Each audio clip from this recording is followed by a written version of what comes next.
నమస్కారం. నేను మీ పని భాస్కర్, దిల్షుక్ నగర్, హైదరాబాద్. వెల్కమ్ టు పసుమర్తి జ్యోతిషాలయం. Please do subscribe my channel for more videos. Video నచ్చినట్టయితే లైక్ చేయండి. మీ బంధుమిత్రులు, శ్రేయోభిలాషులకి కూడా షేర్ చేయండి. వారికి కూడా ఎంతో కొంత ఉపయోగకరంగా ఉంటుంది. మనము జ్యోతిష్య విజ్ఞాన కార్యక్రమంలో భాగంగా అనేక అంశాలని తెలుసుకుంటూ వస్తున్నాం. వాటిలో ద్వాదశ లగ్నాలు, ఆ లగ్నాల్లో ఉన్న గ్రహాలు, అవి ఇచ్చే ఫలితాలు, అలాగే ద్వాదశ రాసులు, ఆ రాసులే లగ్నాలు అవుతాయి కాబట్టి ఆ రాసుల్లో ఉండే గ్రహాలు అవి ఇచ్చే ఫలితాలు, అలాగే మహర్దశ ఫలితాలు, అలాగే కొన్ని రాజయోగాలు. కొంతమంది మనం అడుగుతూ ఉంటే, కొంతమంది అని కాదు, అందరికీ ఉంటుంది, నాకు కూడా ఉంటుంది, ప్రతి ఒక్కరికి వీడియో చూసే వాళ్ళందరికీ ఉంటుంది. ఏదైనా ఒక మహర్దశ మనకి రాజయోగం పట్టబోతుందా, ఏదైనా సరే అని చెప్పని మనం చాలాసార్లు చెప్పుకున్నదే. లగ్న పంచమ భాగ్యాధిపతులతో ఆ దశలు నడిచినట్టయితే, లేదా వారు కలిసి ఉన్నట్టయితే, అలాగే కేంద్ర కోణాధిపతుల కలయిక 4, 5 చతుర్థ పంచమాధిపతులు, అలాగే భాగ్య దశమాధిపతులు, రాజ్యాధిపతులు, కాబట్టి 9, 10 వీరు కలిసినా కూడా అవి రాజయోగాలు ఏర్పడటానికి అవకాశం ఉంటుంది. ఇలాంటివే కొన్ని విపరీత రాజయోగాలు అంటాం. మనం చూస్తూ ఉంటాం. ఒక్కొక్కసారి సడన్గా వారు ఏమీ లేని వాళ్ళు, చాలా కిందగా వాళ్ళ పనులు వాళ్ళు చేసుకున్న వాళ్ళు తారాస్థాయికి వెళ్ళిపోతూ ఉంటారు. అది అన్ని రంగాల్లోనూ ఉంటుంది. చూడండి, రాజకీయాల్లో కానీ, సినిమాల్లో కానీ, బిజినెస్లో కానీ, మామూలుగా చేసుకుంటూ ఇలా వృత్తిలో ఉన్నవాళ్ళు, పండితులు, పామరులు, జ్యోతిష్యం చెప్పేవారు, ఎవరైనా కానివ్వండి, వాటికి మనం అనుకుంటూ ఉంటాం, ఇవేంటి, ఈ దశ ఎలా యోగించింది, ఏంటి, ఎలా అయింది, ఏముందా ఏంట, వారి జాతకం ఒకసారి పరిశీలించాలి, మనం ఒక ఐడియా వస్తుంది అన్న కుతూహలం, భావం అనేది మనకు కలుగుతూ ఉంటుంది. సో ఇలాంటివే కొన్ని ఇక్కడ మనం తీసుకున్నట్టయితే విపరీత రాజయోగాలు. ఒక 3 యోగాలు ఉన్నాయంటే, షష్ఠ, అష్టమ, వ్యయాధిపతుల పరస్పర ఇవి ఇంటర్చేంజ్ వల్ల ఆ భావాధిపతి ఈ భావంలో ఉండటం, ఈ భావాధిపతి ఆ భావంలో, అంటే షష్టమాధిపతి అష్టంలో, అష్టమాధిపతి షష్టంలో, అలాగే అష్టమాధిపతి వ్యయంలో, వ్యయాధిపతి షష్టంలో, వ్యయాధిపతి అష్టమంలో, అలాగే షష్టాధిపతి వ్యయంలో, వ్యయాధిపతి షష్టంలో. ఈ మూడిటినే మనము విపరీత రాజయోగాలు అంటారు. వీటిల్లో తీసుకున్నట్టయితే మనకి ముఖ్యంగా వీటిని హర్ష, సరళ, విమల, ఈ 3 యోగాల కింద మనము చెప్తాము. ముఖ్యంగా హర్షయోగము అని అంటే కనుక ఇక్కడ షష్టాధిపతి షష్ఠ, అష్టమ, వ్యయ స్థానాల్లో ఉన్నప్పుడు ఏర్పడుతుంది. అంటే షష్టాధిపతి షష్ఠ స్థానంలో కానివ్వండి, అష్టమ స్థానంలో కానివ్వండి, వ్యయ స్థానంలో కానివ్వండి ఉన్నప్పుడు ఈ హర్షయోగం అనేది మనకి ఇక్కడ ఏర్పడటం జరుగుతుంది. ముఖ్యంగా షష్టాధిపతితో కనెక్షన్ వచ్చినప్పుడు ఈ హర్షయోగము, అంటే షష్టాధిపతి షష్టమంలో ఉన్న, అలాగే అష్టమంలో ఉన్న, వ్యయంలో కూడా మనకి ఈ యోగం కింద వస్తుంది అని చెప్పవచ్చు. ఈ యోగ జాతకులు చక్కని సుఖ సంతోషాలు, భోగభాగ్యాలు అనుకున్నవన్నీ కూడా సాధించడం, ఆ దశ వచ్చింది అని అంటే కనుక ఇది అత్యున్నతమైన స్థానానికి తీసుకెళ్తుంది అని మనము చెప్పవచ్చు. మామూలుగా మనం చెప్పుకునేది ఏంటి, షష్టాధిపతి దశ అంత మంచిది కాదయ్యా, శత్రు, రోగ, రుణ స్థానాలు అధిపతి కాబట్టి వాడు ఇబ్బంది పెడతాడు, వాడు ఎక్కడ ఉన్నాడు ఏమిటి అనేది కూడా మనం చూడాలి.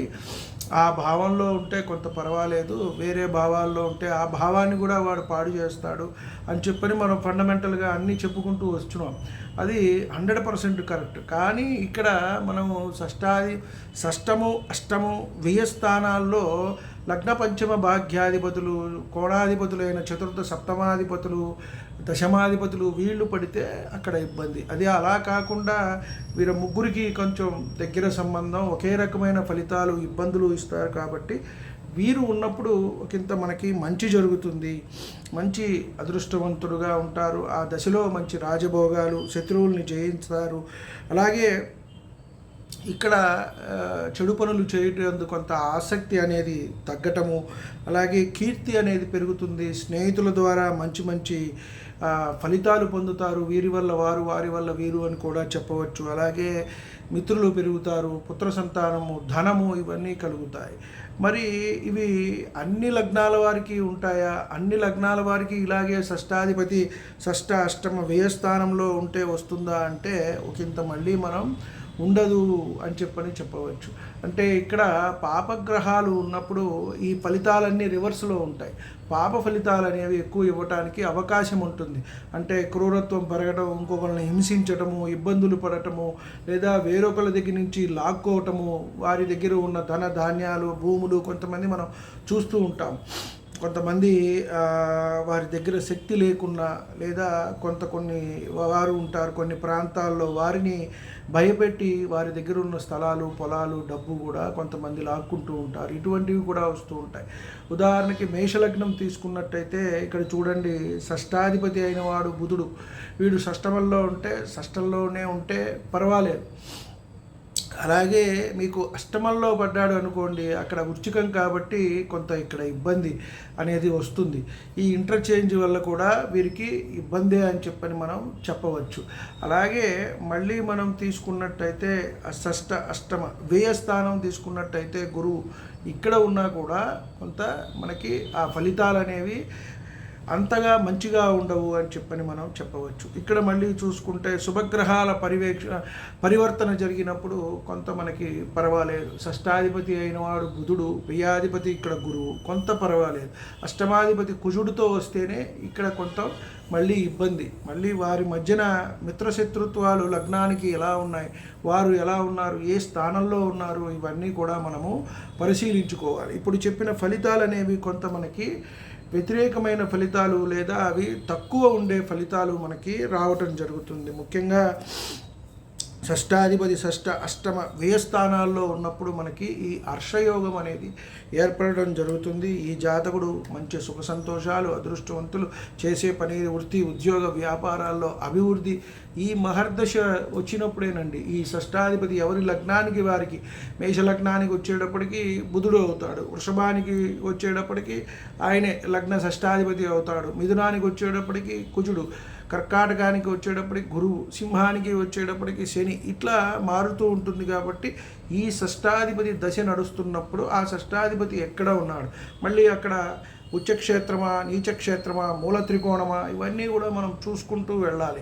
ఆ గ్రహం యొక్క బలం ఎలా ఉంది, వారిచ్చే ఫలితాలు ఎలా ఉన్నాయి అనే దాన్ని బట్టే ఇక్కడ మనకి ఈ ఫలితాలు అనేవి ఉంటూ ఉంటాయి. అదే ఇక్కడ పాపగ్రహాల మధ్యన పరివర్తన ఉందనుకోండి, ఇందా చెప్పుకున్నట్టు చెడు పనులు చేయటం ఆసక్తి లేని వారు అన్నారు. ఇక్కడ వారికి ఆసక్తి ఉంటుంది, అవన్నీ చేయాల్సి వస్తుంది, చేస్తారు కూడా. చేయాల్సి వస్తుంది అంటే ఆ బుద్ధి ప్రేరేపిస్తూ ఉంటుంది. ఆ సమయానికి ఇతరుల దగ్గర నుంచి ఏదో ఒకటి లాక్కోవటము, అన్యాక్రాంతంగా ఆక్రమించడం, భూములు మనం చూస్తూ ఉంటాం. కొంతమంది అవి వింటూ ఉంటాం, వారు అన్ని ఎకరాలు ఆక్రమించుకున్నారు, ఇన్ని ఎకరాలు ఆక్రమించుకున్నారు, సెటిల్మెంట్లు చేస్తున్నారని. ఇట్లా ఈ ధోరణి అంతా ఉంటుంది. ఇట్లా వీరికి కీర్తి అనేది నశింపజేసుకోవటం వంశపారంపర్యంగా వస్తూ ఉంటుంది. అది ఏ రంగంలో అయినా సరే దాన్ని పాడు చేసుకోవటం, తండ్రి తాతల పేర్లు చెడగొట్టడం, ఇవన్నీ కూడా పేరు ప్రతిష్టలు అన్నీ కూడా దెబ్బతింటము. అలాగే శత్రువులు అవుతారు, మిత్రులు శత్రువులు అవుతారు, ధనం కోల్పోవడం, ఇవన్నీ కూడా జరుగుతూ ఉంటాయి. కాబట్టి ఏ గ్రహాల మధ్యన ఈ పరివర్తన ఉన్నది, ఒకవేళ హర్షయోగం ఉంది మనకి అంటూ ఉంటారు క్లయింట్స్. కొంతమంది ఫోన్ చేసినప్పుడు ఈ గ్రహ వీక్షణ ఉన్నది కదండి, పరివర్తన యోగం ఉన్నది, నాకు ఆ దశ నడుస్తున్నప్పుడు బాగుంటుంది కదా అని అంటూ ఉంటారు. కాదండి, కొంత ఇబ్బంది ఉంటుంది. లగ్నానికి యోగకారకులు ఎవరు, అవయోగకారకులు ఎవరు, వారు ఎక్కడ ఉన్నారు, ఏ క్షేత్రంలో ఉన్నారు. ఇప్పుడు ఉదాహరణకి మనకి శుభగ్రహాలు పరివర్తన జరిగితే పర్వాలా, శుక్ర శని ఇలా, గురు బుధ ఇలా జరిగితే పర్వాలా, గురు శుక్ర గురు బుధ ఇలా జరిగితే కొంత పర్వాలేదు. అలా కాకుండా కుజ శని, అలాగే గురు శని, ఇలా బుధ శని లేదా శుక్ర శని ఇలా జరిగినప్పుడు పరివర్తన అనేది కొంత మనకి ఇబ్బందిగా ఉంటుంది. అలాగే రవితో కూడా పరివర్తన ఇలా జరిగినప్పుడు, చంద్రుడితో పరివర్తన ఇలా జరిగినప్పుడు కొంత ఆ శుభగ్రహాలు ఏమిటి, అవి ఎక్కడ ఉన్నాయి, ఎవరిని చూస్తున్నారు, ఏమిటి, ఇవన్నీ కూడా మొత్తం అన్నీ కూడా మళ్ళీ ఫండమెంటల్సే మనకి చెప్తూ ఉంటుంది.